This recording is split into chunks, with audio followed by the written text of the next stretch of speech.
Кеше китә, җыры кала. Бу дөньяда үзеңнән соң эз калдыру һәр кешенең хыялыдыр ул, мөгаен. Үземне халкымның лаеклы улы дип саный алыр өчен нәрсәләр эшләдем һәм эшлим. Яшәү рәвешем балаларым өчен үрнәк булырлыкмы? Яш барган сайын бу сорауны үземә ешрак бирәм. Үземнән соң халкыма онытылмасмы?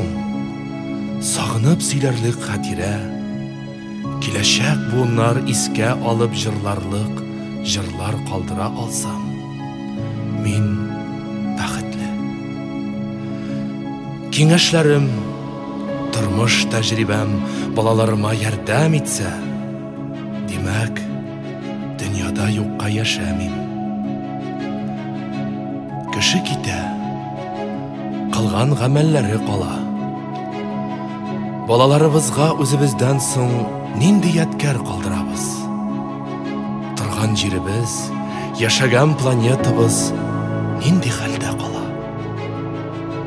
Вакыт узу белән ул һәм кызларыбыз тамырларыннан аерылмаслармы?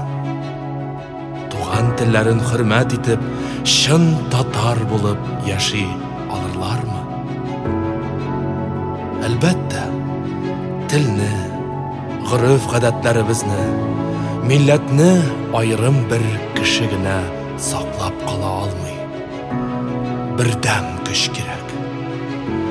Якыннарың белән туган телдә сөйләшсәң, үткәнеңне онытмасаң, буыннан буынга килгән ядкәрләрне сакласаң, бу мөмкин эш.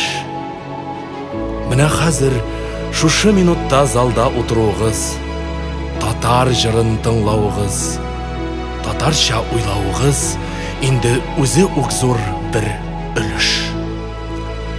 Моның өчен сезгә рәхмәтем чиксез. Әйе, кеше китә.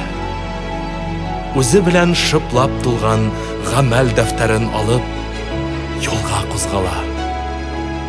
Кем идек? Бу дөньяда кем булдык? Шушы сорауларга җавап бирер өчен китә адәм баласы. Җавабыбыз